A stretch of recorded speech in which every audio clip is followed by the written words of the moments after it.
അവധിക്കാലത്തും വിദ്യാർത്ഥികൾക്ക് പ്രത്യേക കരുതൽ നൽകി വർക്ക് ബുക്ക് തയ്യാറാക്കി നൽകി സെൻറ് മേരീസ് LP സ്കൂൾ പുന്നച്ചേരിയിലെ അധ്യാപകരും PTA കമ്മിറ്റിയും. പുതിയ കാലത്ത് വിദ്യാർത്ഥികളെ എങ്ങനെ പ്രാപ്തരാക്കും എന്ന ചിന്തകളാണ് സെൻറ് മേരീസ് LP സ്കൂൾ പുന്നച്ചേരിയിലെ അധ്യാപകരെയും PTAയും പുതിയ പഠന രീതികൾ കണ്ടെത്താൻ പ്രചോദനമാക്കിയത്. സ്കൂളിലെ അധ്യാപകർ തന്നെ ചോദ്യങ്ങളും പ്രവർത്തനങ്ങളും കണ്ടെത്തി മൊബൈലിൽ കുറിച്ചിട്ട് അവയെല്ലാം ചേർത്ത് വർക്ക് ബുക്ക് എന്ന പുതിയ ആശയത്തിന് രൂപം നൽകി. വിദ്യാർത്ഥികൾ മൊബൈലുകളിൽ ഒതുങ്ങിപ്പോകുന്ന അവധിക്കാലത്തു നിന്നും വിദ്യാർത്ഥികളെ പുറത്തു കൊണ്ടുവന്ന് സ്വയം തിരിച്ചറിഞ്ഞ് ചുറ്റുപാടിൽ നിന്നും ഉത്തരം കണ്ടെത്തുന്ന പുതിയ രീതി.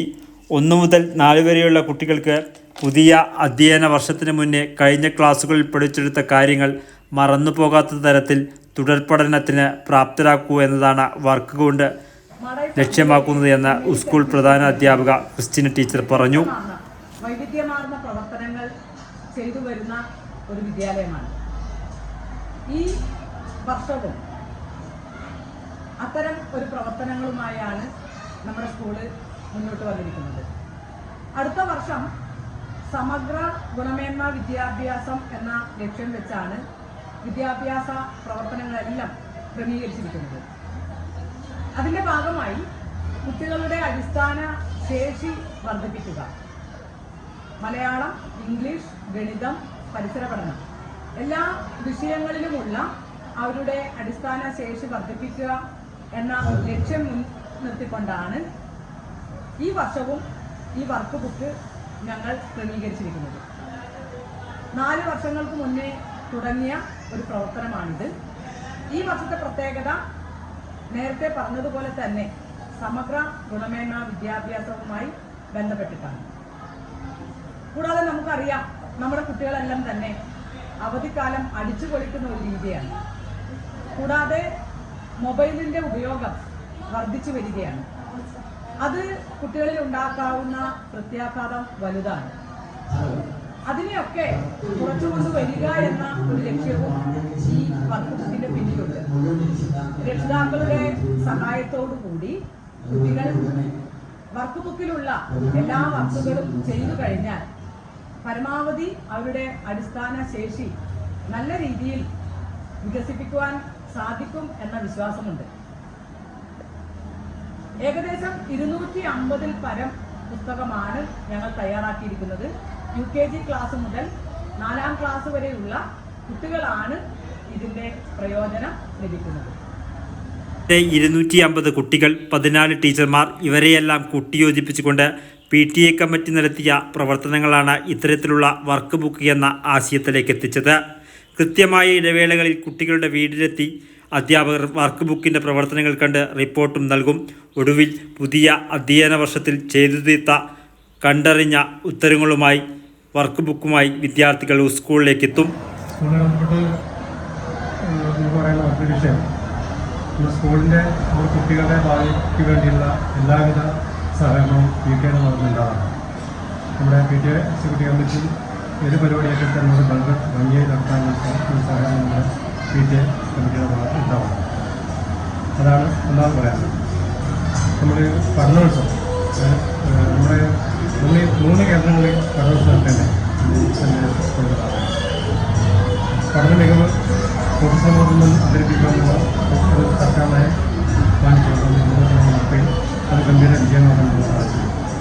അതുകൂടാതെ ഈ വർക്ക് ബുക്കിൻ്റെ ഒരു പ്രധാന ഉദ്ദേശം നമുക്ക് വ്യക്തമാക്കാനുള്ളത് നമുക്കറിയാം, 2ാം ക്ലാസ് കഴിഞ്ഞ് പോകുന്ന കുട്ടി അല്ലെങ്കിൽ 1ാം ക്ലാസ് കഴിഞ്ഞ് പോകുന്ന കുട്ടി 2ാം ക്ലാസ് കഴിഞ്ഞ് പോകുന്ന കുട്ടി 3ാം ക്ലാസ്സിലേക്ക് കടക്കുമ്പോൾ 2ാം ക്ലാസ് പഠിച്ചതല്ല 3ാം ക്ലാസ് പഠിക്കാറുണ്ട്. അപ്പോൾ 2ാം ക്ലാസ്സിൻ്റെയും 3ാം ക്ലാസ്സിനും ഇടയിലുള്ള കുറച്ച് കാര്യങ്ങൾ കുട്ടിക്ക് പറഞ്ഞു കൊടുക്കുക, 3ാം ക്ലാസ്സിൽ ചവിട്ടുപടിയായി ഈ വർക്ക് ബുക്ക് ഉപയോഗിക്കുക എന്നതാണ് നമ്മൾ പ്രത്യേകം ഉദ്ദേശിക്കുന്നത്. അതാണ് ഈ വർക്ക് ബുക്കിൻ്റെ പ്രവർത്തന ബുക്കിൻ്റെ വിതരണ ഉദ്ഘാടനം K. രഞ്ജിത്ത് മാസ്റ്റർ ഉദ്ഘാടനം ചെയ്തു. PTA പ്രസിഡന്റ് രമേശൻ നാവൂരി അധ്യക്ഷത വഹിച്ചു. സ്കൂൾ പ്രധാന അധ്യാപിക ക്രിസ്റ്റീന ടീച്ചർ വർക്ക് ബുക്ക് പരിചയപ്പെടുത്തി. ഞാൻ ദരിദ്രയാണ്, എൻ്റെ 50 രൂപ ഇവിടെ എവിടെയോ കളഞ്ഞു പോയിട്ടുണ്ട്. നിങ്ങൾക്ക് ആർക്കെങ്കിലും കിട്ടിയിട്ടുണ്ടെങ്കിൽ എൻ്റെ വീട്ടിലേക്കുള്ള അടയാളം ഞാൻ ബോർഡിൻ്റെ പിറകിൽ വെച്ചിട്ടുണ്ട്, നിങ്ങളത് നോക്കി എനിക്ക് എത്തിച്ചു തരണം എന്നാണ് പറഞ്ഞത്. ഏറെ കൗതുകം തോന്നിയ ആ മനുഷ്യന് ആ ബോർഡ് കണ്ടപ്പോൾ ആ ബോർഡിൽ പറഞ്ഞ അടയാളത്തിലൂടെ ആ മനുഷ്യൻ ഒടുവിൽ എത്തിച്ചേർന്നത് ഒരു പൊട്ടിപ്പൊളിഞ്ഞ കോടിയുടെ മുമ്പിലാണ്. കാൽപെരുമാറ്റം കേട്ട് ഒരു സ്ത്രീ ആരാണെന്ന് ചോദിച്ചു. ഇയാൾ പറഞ്ഞു, നിങ്ങളുടെ കളഞ്ഞു പോയ 50 രൂപ കിട്ടിയ ഒരാളാണ്, എന്നാ വെച്ചോ എന്ന് പറഞ്ഞ ആ സ്ത്രീ കൊടുത്തു. ആ സ്ത്രീ 50 രൂപ വാങ്ങുമ്പോൾ പറഞ്ഞ കാര്യം, നിങ്ങൾ 41ാമത്തെ ആളാണ്, എന്റെ ഇങ്ങനെ പണമൊന്നും കളഞ്ഞു പോയിട്ടില്ല. ഇവിടെ വന്നിട്ടുള്ള 40 പേരോട് ഞാൻ പറഞ്ഞ കാര്യം, തിരിച്ചു പോകുമ്പോൾ ആ ബോർഡ് അവിടെ നിന്ന് എടുത്ത് മാറ്റണം എന്നാണ്. അയാൾക്ക് വീണ്ടും കൗതുകം തോന്നി. ആ വൃദ്ധയോട് യാത്ര പറഞ്ഞുകൊണ്ട് തിരിച്ചു പോകുമ്പോൾ മനസ്സിലാലോചിച്ചത്, ഈ കൊടിയ ദാരിദ്ര്യത്തിനിടയിലും ഈ പണം എന്റേതല്ല എന്ന് പറയാൻ ആ സ്ത്രീ കാണിച്ചിട്ടുള്ള, അല്ലെങ്കിൽ ആ ബോർഡ് എടുത്ത് മാറ്റണം തിരിച്ചു പോകുമ്പോൾ എന്ന് പറയാൻ കാണിച്ചിട്ടുള്ള ഒരു മനസ്സിന്റെ ധൈര്യമുണ്ടല്ലോ. അതോർത്ത് തിരിച്ചു പോകുമ്പോൾ അതാ ഒരു മനുഷ്യൻ കൂടി കടന്നു വരുന്നത്. അയാൾ ഈ അടയാളങ്ങൾ കാണിച്ചിട്ട് ഈ വൃദ്ധയുടെ വീട് ചോദിക്കുകയാണ്. ഇവിടെയാണ് കഥ അവസാനിക്കുന്നത്. ഈ കഥ ആരാണ് എഴുതിയെന്ന് എനിക്കറിയില്ല. ഇത് എനിക്കും നിങ്ങൾക്കും ഷബീറിനും ശരൺരാജിനും ആർക്ക് വേണമെങ്കിൽ കഥ എഴുതാം. മനസ്സിൽ നന്മകൾ ആനന്ദവൃത്തം ചവിട്ടുന്ന ഏത് സമയത്തും എനിക്കും രാജേഷിനും ഷബീറിനും ആർക്കും എഴുതാൻ കഴിയുന്ന കഥയാണ്. ഒരുപക്ഷെ നമ്മുടെ നാട്ടിൽ നമ്മുടെ മനസ്സിൽ നിന്ന് നന്മകൾ വല്ലാതെ കുറഞ്ഞു പോകുന്നൊരു കാലമാണ്. നമ്മുടെ കുട്ടികളെല്ലാം വളരെ ജാഗ്രതയോടുകൂടി, ഇന്നലെ ഞാൻ സോമൻ കവളൂരിന്റെ ഒരു കവിത വായിച്ചത്, 1ാം ക്ലാസ്സിൽ അവന് വഴിതെറ്റാതിരിക്കാൻ അമ്മ സ്കൂളിൽ കൊണ്ടാക്കി. ഇപ്പോഴോ 10ാം ക്ലാസ്സിൽ നിന്ന് അവൻ വഴിതെറ്റി പോകാതിരിക്കാൻ അവനെ കൂട്ടാൻ വേണ്ടി പോകുന്നു അമ്മ എന്നാണ്. ഇതൊരു കാലമാണ്. അതിലെല്ലാം ഉണ്ട്. നമ്മുടെ കുട്ടികൾ സ്കൂളിലേക്ക് പോകുമ്പോൾ, സ്കൂൾ അന്തരീക്ഷത്തിൽ നിന്ന് പുറത്തേക്ക് പോകുമ്പോൾ ഉണ്ടാകുന്ന ഒട്ടേറെ പ്രയാസങ്ങൾ ഇപ്പോൾ നേരിടുന്ന ഒരു കാലമാണ്. ആ കാലത്ത് ക്രിസ്ത്യൻ ടീച്ചറെ പോലുള്ള, ജോൺസൺ മാഷെ പോലുള്ള ഈ സ്കൂളിലെ അധ്യാപകർ, അതോടൊപ്പം അവരോടൊപ്പം ചേർന്ന് നിൽക്കുന്ന രക്ഷിതാക്കൾ, സമൂഹം ഏറെ ജാഗ്രതയോടുകൂടി നമ്മുടെ കുട്ടികളെ ആ നിലയിൽ സ്കൂളിൽ ശ്രദ്ധിച്ചു പോകേണ്ട ഒരു കാലം കൂടിയാണ്. അവിടെയാണ് ഇത് വേറിട്ട് നിൽക്കുക. എനിക്ക് വളരെ ഒരു സുഖം തോന്നുന്നു ഈ കാഴ്ച.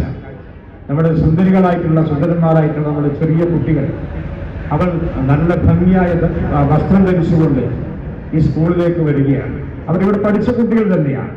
പക്ഷെ UKG നിന്ന് 1ാം ക്ലാസ്സിലേക്ക് പ്രവേശനം, ആ പ്രവേശനം ഒരു കോൺവെക്കേഷനായി നടത്തുക, ഗ്രാജുവേഷൻ തലത്തിൽ മാത്രം നടത്തുന്ന ഒരു പരിപാടി ഒരു LP സ്കൂളിന്റെ അങ്കണത്തിൽ, വിദ്യാലയങ്ങളിൽ നടത്താൻ വേണ്ടി കഴിഞ്ഞിട്ടുള്ള ഇതിന്റെ ഭാരവാഹികളോട്, ഇതിന്റെ സ്കൂളിലെ അധ്യാപകരോട് ഒരു പൊതുവിദ്യാഭ്യാസ പ്രവർത്തകൻ എന്ന നിലയിൽ എല്ലാ അർത്ഥത്തിലുമുള്ള നന്ദി രേഖപ്പെടുത്തുകയാണ്. അതോടൊപ്പം അനുകരണീയമായ പ്രവർത്തനങ്ങളാണ് പുതിയ കാലത്തിൽ സമൂഹത്തിന് ആവശ്യം. കെട്ടക്കാലത്തിൽ കൊള്ളരുതായ്മകളെ തള്ളിക്കളഞ്ഞുകൊണ്ട് നല്ലതു മാത്രം കണ്ടെത്തുവാനും അവ ജീവിതത്തിൽ സ്വീകരിക്കുവാനും പ്രാപ്തമാക്കുന്ന ഇത്തരം പ്രവർത്തനങ്ങളെ സ്വാഗതം ചെയ്യാം. വർത്തമാന ന്യൂസിനു വേണ്ടി Punnacheri saint Mary's LPU school അങ്കണത്തിൽ നിന്നും രാജേഷ് എരിപുരം.